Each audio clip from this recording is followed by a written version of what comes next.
Tonight on the Fifth Estate, Bus 1170, a night of terror that shocked the nation. Ever since that night, I have nightmares. 37 passengers and one man on a mission from God. Looking at a crazy man in sunglasses with an unsheathed knife staring right at you. So I was like, oh great, I'm gonna die. Badger appears to be a 6 foot tall Asian male, short dark hair, black t-shirt, armed with a knife right now. It appears he has 2 knives now. He's still inside the bus. Copy that. Door open or closed? Doors closed and locked.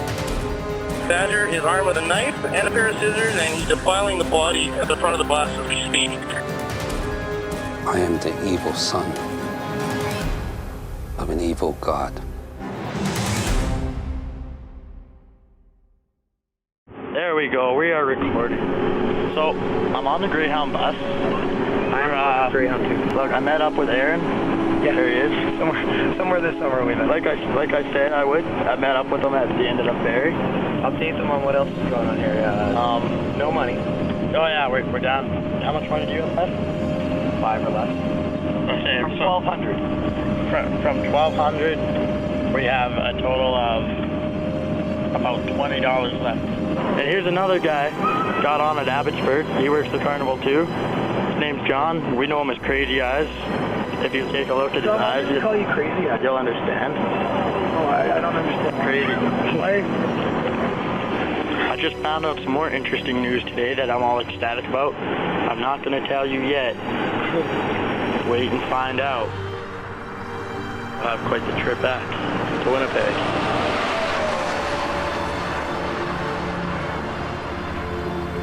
Hello, I'm Bob McEwen. Welcome to the Fifth Estate.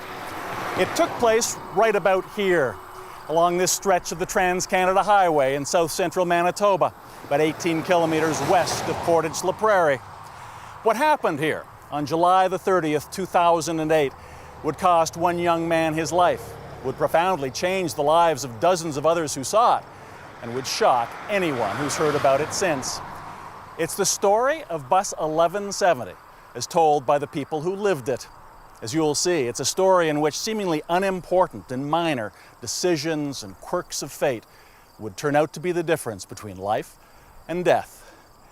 It is not a story for young children or the faint of heart.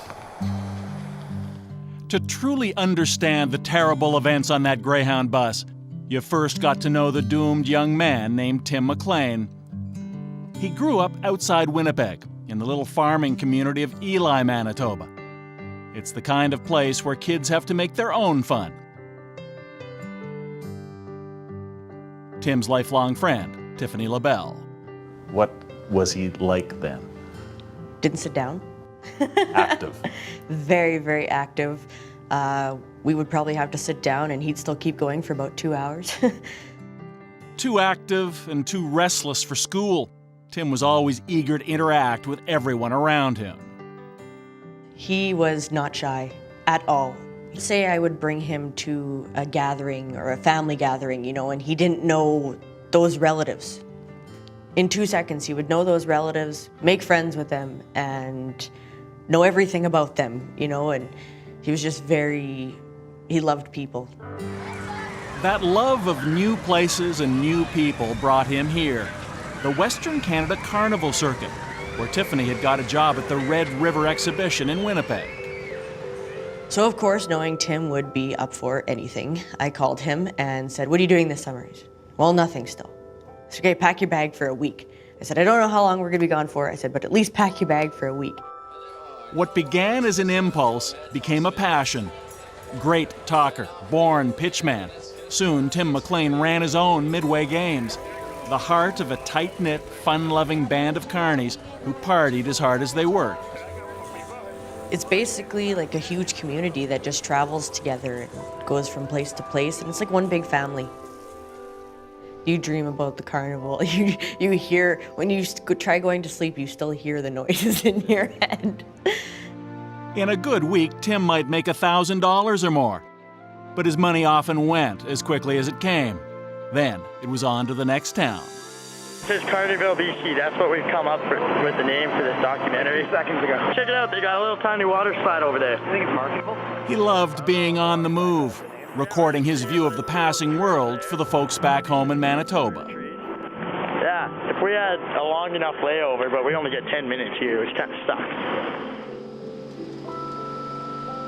In his late teens, Tim had moved from Winnipeg to live with his father, Tim Sr., and his stepmother, Nadine. And did he have aspirations? Did he have a goal? Did he have a dream? To travel. Just to travel. That's what he loved doing. He loved traveling, and he wanted to be famous. He said he'd be famous. He told us that one day he would be famous. Yep. Never actually said what he was going to do, but he did say one day everybody will know who I am. For the time being, Tim's life was anonymous and on the road. His preferred mode of transportation, the Greyhound Bus, cheap and cheerful, like the carnival crowd. But by 22, the footloose Tim McLean finally had a plan. He'd found the place he wanted to put down roots, British Columbia. I think we're going that way. Well, I'm on the Nanaimo ferry, getting ready to leave the island. So, yeah, I gotta talk close to this thing so it can hear me. Basically, I'm just walking around the ferry. Car's getting loaded. I'm definitely gonna have to come back here someday, soon. He had no idea then what his future would bring.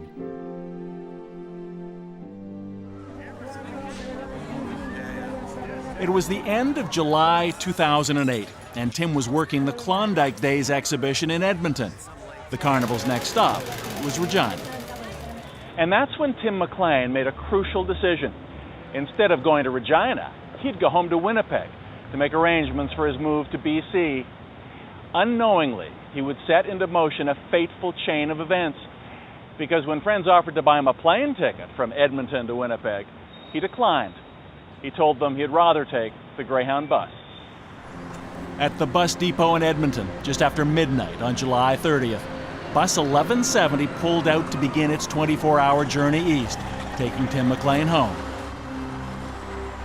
But he would never get there.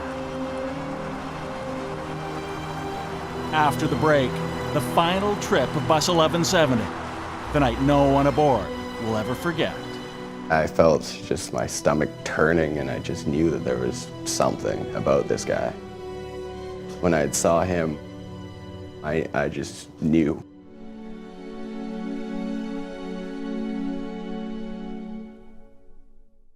So it's, I don't know what, 8:45?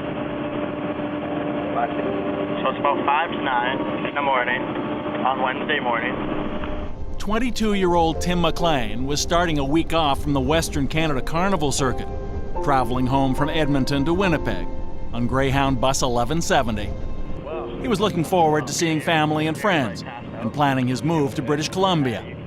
No one could have known it, but Tim's future was now in the hands of someone he hadn't yet met, a man named Vincent Lee.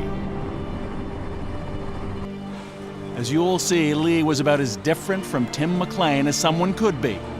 Their meeting, an accident of fate that would profoundly change both of their lives. And no one knows Vincent Lee better than Dr. Stanley Yaron.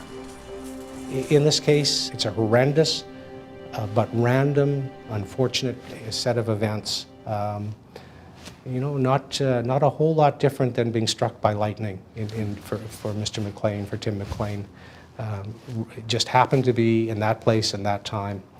And I see it the same way for Mr. Lee. Manitoba's chief forensic psychiatrist, Dr. Yaron, conducted a series of interviews with Vincent Lee, which were then transcribed. The dramatizations you'll see tonight are taken directly from those conversations. Actors play both Yaron and Lee. You came to Canada in 2001? With my wife. We live in Winnipeg. I joined a church there. I was baptized and became a Christian. My wife and I disagree about many things. We argue all the time, and we separated.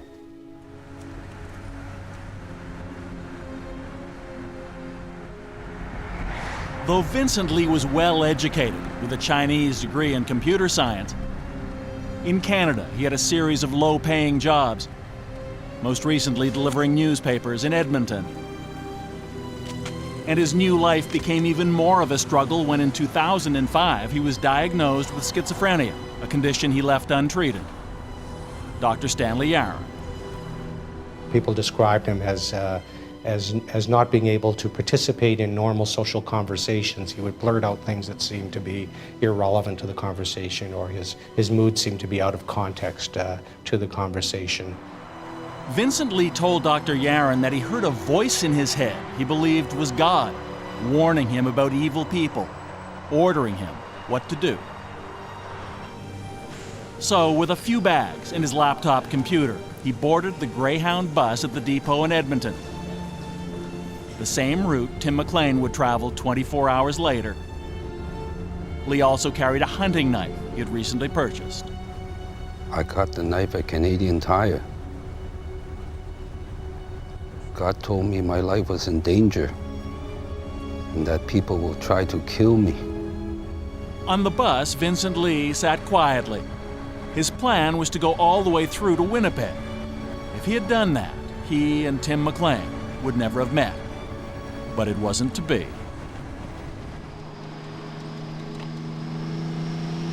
A bus from Edmonton takes about 18 hours to get here to Erickson, Manitoba. Stops here only ever long enough for a couple of people to get on or off. When Vincent Lee's bus arrived on July the 29th, he had a ticket to Winnipeg and then on to Thunder Bay. But when he arrived here in Erickson, for some reason, he decided to stay.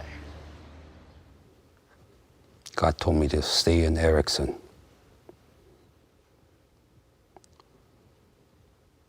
I waited on a bench. A pickup truck drove slowly past me. I took out my knife. I didn't know if he was sent to kill me. Erickson is a small town where visitors tend to stand out. 15-year-old Darren Beatty was pumping gas the day Vincent Lee arrived and sat on the bench outside the Co-op grocery store, staring into space. Just average guy dressed, just pants and shirt and neat hair and everything. He didn't dress up too fancy, so. And sunglasses. Yeah, and sunglasses. And the next morning, Lee was still on the bench. A note on his laptop said, "For sale, $600. I looked at him, looked at the laptop, and I was gonna go, but he kind of got up and said, "Do I want to buy it?" And I said, "Well, I don't have that much money." And then he said, I said, $60. And then he said, "Okay."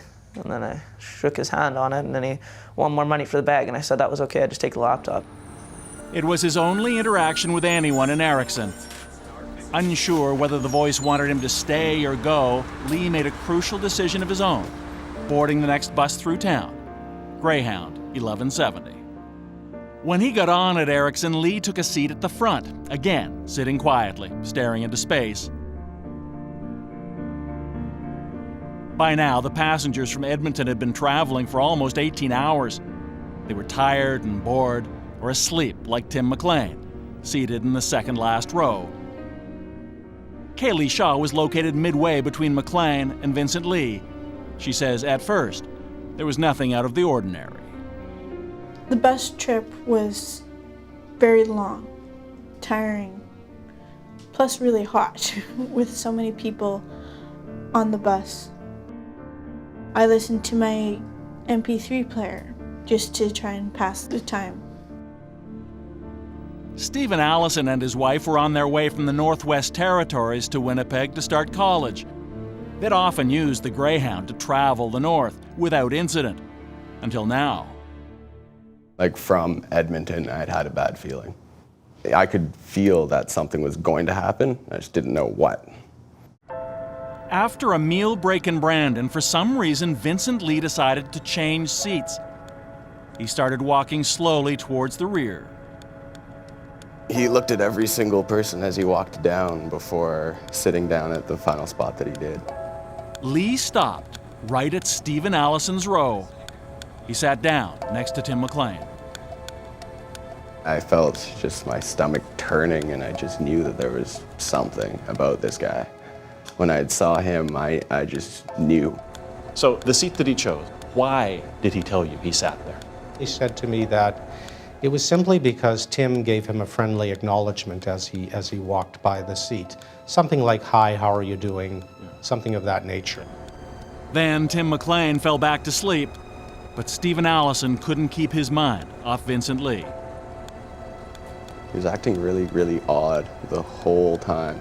He had with him a 2-liter bottle of Cool Nest tea and a roll of toilet paper that he would not let go of, either of them. And then when he wanted a drink, he'd sit there and put the roll of toilet paper under his chin and open it and then take it back off. Was he saying anything?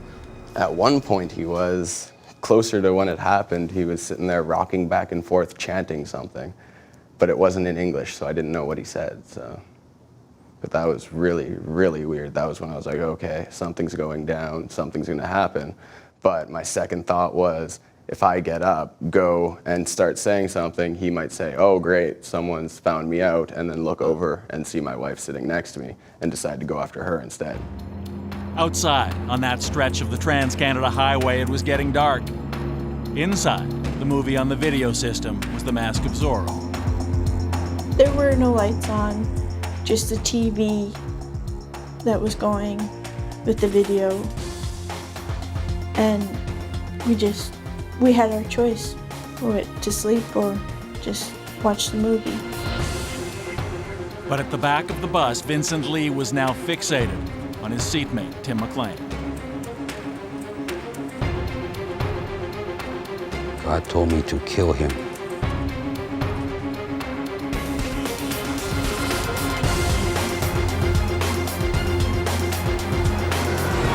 When we return, Vincent Lee hears the voice one more time.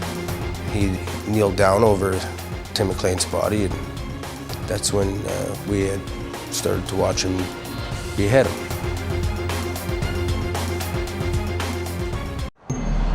It was the evening of July 30th, 2008, as Greyhound Bus 1170 rolled east through Manitoba along the Trans-Canada Highway.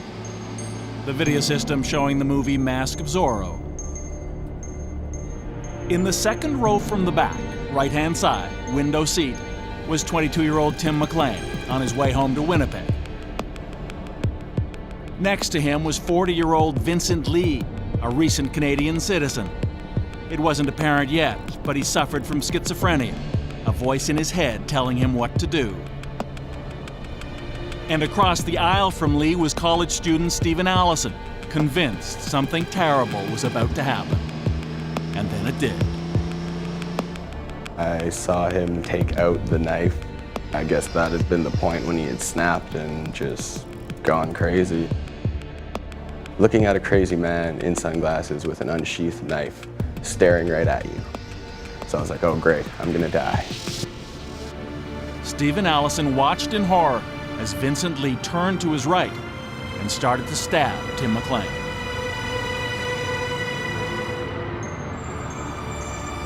I was yelling at the top of my lungs, stop the bus, someone's getting stabbed. So pretty sure half the people heard me, and the ones that didn't heard the commotion that came up seconds later. Allison says for him, the priority had to be getting everyone else away from Vincent Lee. The minute he turned, I stood up and ran down the aisle. Kaylee Shaw was seated in the middle of the bus when Stephen Allison rushed by. He ran along the aisle, yelling, pull over, get out of the bus as fast as you can. So we ended up shoving each other into the aisle, trying to get out as fast as we could. And behind her, there were the horrifying sounds of Lee's attack on Tim McLean. I was able to hear Tim McLean scream. It still haunts me to this day, the scream, and seeing what was going on. As the others frantically pushed past, Stephen Allison saw 3 people trapped behind Lee at the back of the bus. A mother, her young son, and his wife. And When you got back to your wife, what was going on across the aisle? Well, at that point, Tim had tried to jump over Vince Lee and landed in the aisle. And so right there in the aisle beside her. And Vincent Lee was still stabbing? Yeah, it was on top of Tim, continually stabbing him. It had been about 50 or 60 times by that point. So there was no hope of anything. Like, it's very, very sad, but there was nothing anyone could have done. Allison helped his wife and the others to escape by climbing back over the seats. He says it was chaos. Everyone is freaking out. People were crying, people were sick. Truck driver Chris Alguire was also on the Trans-Canada that night, heading home, when he saw the Greyhound pulled over on the shoulder. People were on the south side, on the shoulder, and they were fleeing to the back of the bus and away from the bus. And they definitely had a look of terror, of fright on their face. One of the passengers called out to him for help. Do you remember the exact words she said? Somebody's being stabbed to death on the bus. So Chris Alguire grabbed a heavy metal bar from the back of his truck. He and another man boarded the bus to confront Vincent Lee. Did he say anything? Nothing. What did you see when you looked at him? Said it before, it was empty. Expressionless? Yes. Yeah, that's a good word for it. Expressionless. It would be hard to imagine anything worse than the sight of Vincent Lee next to the young man he'd so savagely killed, until what happened next. And during this time, Vincent Lee, then he kneeled down over Tim McLean's body, and that's when we had started to watch him behead him. What was going through your mind at that point? I'd never wanted to hurt somebody so severely in my life until that point. And that still hasn't changed. Then, Vincent Lee started up the aisle towards him. Yes, with head in one hand and knife in the other, and made his way towards me. Armed only with that metal bar, Alguire and the other man backed out of the bus and barricaded the door. It's a tough decision. The hardest decision there was that there's women and children and other men who are counting on me, I suppose, to not let this guy get away. And if I was thinking about myself ahead of them, I would have tried to take him out, to disable him. What did he do? He walked up to the door, slowly, and he gave me a very good picture of Tim McLean and the knife that he used. Outside, the terrified passengers could see everything happening inside. I remember seeing him walking up and down the aisle with the head, like it was a prize. Walking in front of the window, the main window where the bus driver, the front window, walking back and forth with the head, not knowing, like, as if it was a prize. I'm like, what is he doing? Why is this happening?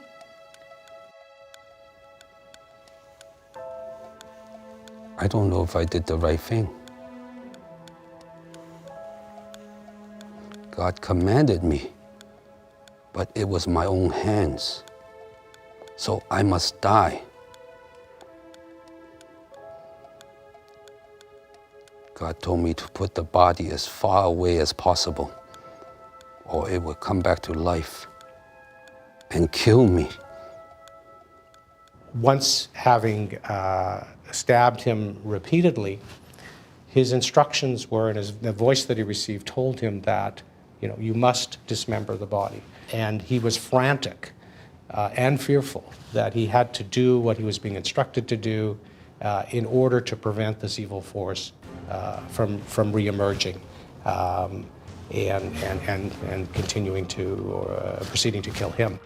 By now, there was a number of RCMP officers on the scene, but they made no attempt to board the bus or to stop Vincent Lee from defiling Tim McLean's remains. They did provide a running radio commentary of what Lee was doing. They called him Badger. Badger appears to be a 6 foot tall Asian male with short dark hair, black t-shirt, armed with a knife right now. Badger is armed with a knife and a pair of scissors, and he's defiling the body at the front of the bus as we speak. Zulu Delta 1 at your leisure, could you give me a shout? Delta 1 Zulu. Okay, Badger's at the back of the bus, hacking off pieces and eating it.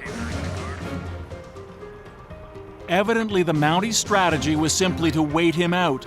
For more than 4 hours, they kept their distance and watched as Lee continued to cannibalize the body of Tim McLean. Did they explain that to you? Did they rationalize it? No, because maybe perhaps I was a little bit irrational wanting them to take him down. Yeah. But I did ask one of those SWAT members, I tapped on his shoulder, who was holding a fully automatic or semi-automatic M16 of sort, to shoot him. And Chris Alguar maintains there must have been some non-lethal way to stop him.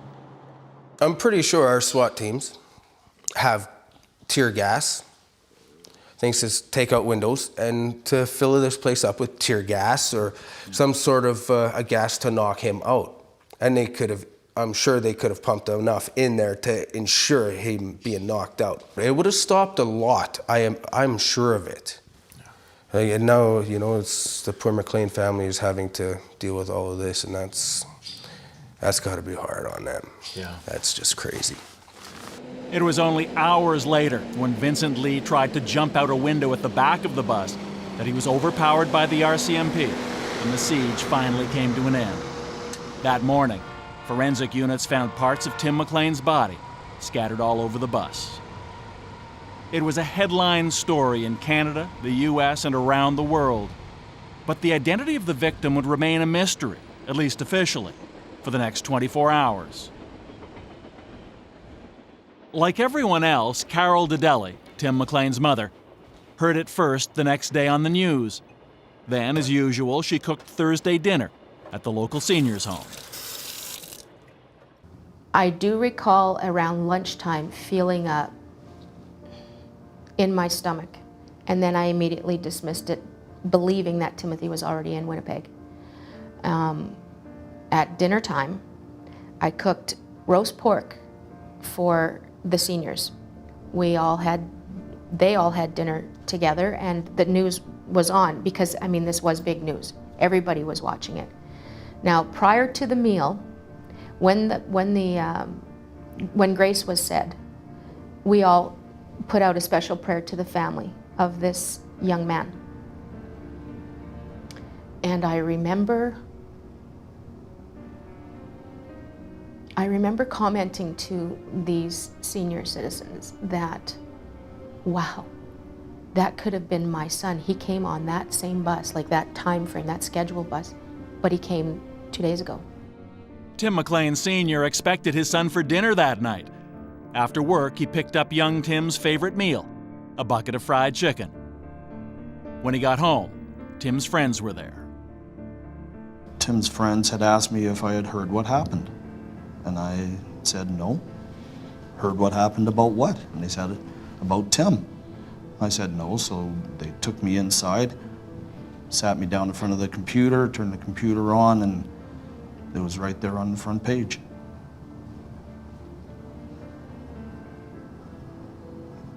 And her life has been upside down ever since. At about 7:30, my ex-husband called to say that it was Tim that was on the bus. And it hadn't been confirmed yet, positively confirmed yet, but that was the belief. And I remember screaming at him not to say that. Don't say that, don't say that. And I ran out the door because I really thought I was going to throw up all over the place. And I opened the front door and I just screamed no. Just screamed no. I couldn't believe it. It was too horrific. It was too horrific. My mind wouldn't wrap around it, wouldn't accept it. When we come back, inside the mind of Vincent Lee.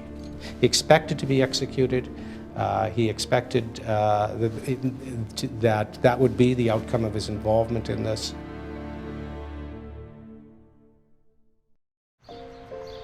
Tim McLean was buried near his family and friends in Winnipeg. He would have been 24 years old this year. For his dad, Tim Sr., and stepmother Nadine, the shock and horror of what happened that awful night have evolved into an endless grief. I don't think those are images that you could ever get out of your head. I know we can't, you know. We don't sleep at night unless we have a sleeping aid. So it's difficult. Do you think about the things that happened to him? We try not to. Try not to. Somebody has to be held accountable. Or there will never be any closure in this. Tim's mother, Carol Dedeli, has no doubt where some of the responsibility lies, with the RCMP officers who rushed to the scene, then waited and watched. I understand that they have a preservation of life policy, and clearly my son's life was not able to be preserved. It was already gone. But how do you sit and watch what he's doing? This individual ate my child's eyes, a third of his heart, and they allowed that to continue. And I'm supposed to be okay with that? I'm not okay with that.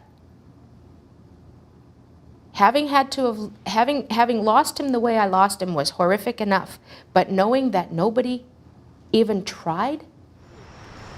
Since the terrible events on the Trans-Canada Highway, the Royal Canadian Mounted Police have said little about their tactics that night, especially the decision to allow Vincent Lee to remain on the bus for hours, abusing Tim McLean's dead body.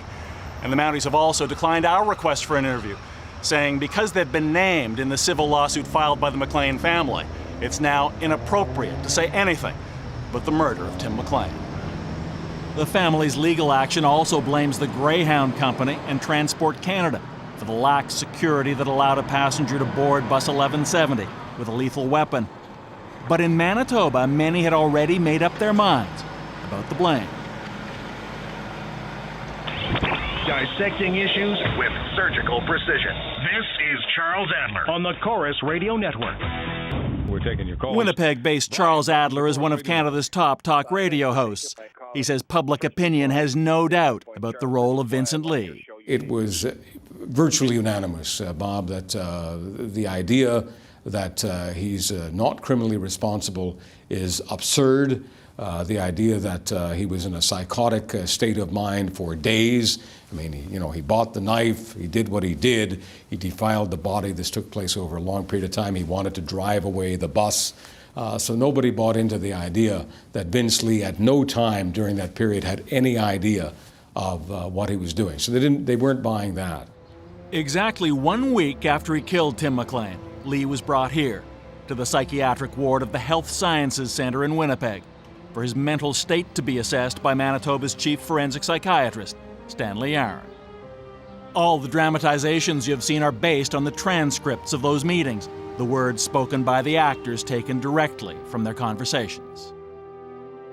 As the visits continued and drug treatments tempered his schizophrenia, Lee began to tell his story to Dr. Yaron. I am the evil son of an evil God.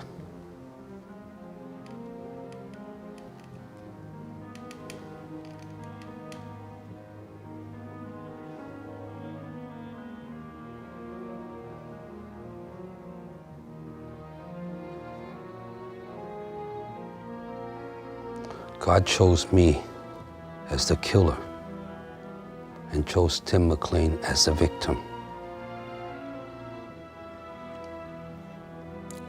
Why? I don't know. God controls all people for his own reasons. Would he have understood, do you think, the issue there, the main issue, and that is that if he wasn't consumed with these irrational thoughts and commands in his head, that he could be found criminally responsible for Tim McLean's death? Oh yes, and in fact, in the early part of the assessment, that was his entire belief, that he was responsible for the death because, as he would put it, these hands did it. Rather than avoid responsibility, Dr. Yaron says Lee was angry when told there is no death penalty in Canada. He asked me on several occasions in the earlier interviews whether we would be able to plan his execution or whether we would execute him. He expected to be executed. He expected that would be the outcome of his involvement in this. Do you understand that you have been charged with murder? Yes. I have taken a life. God said I must die. God said I must kill myself.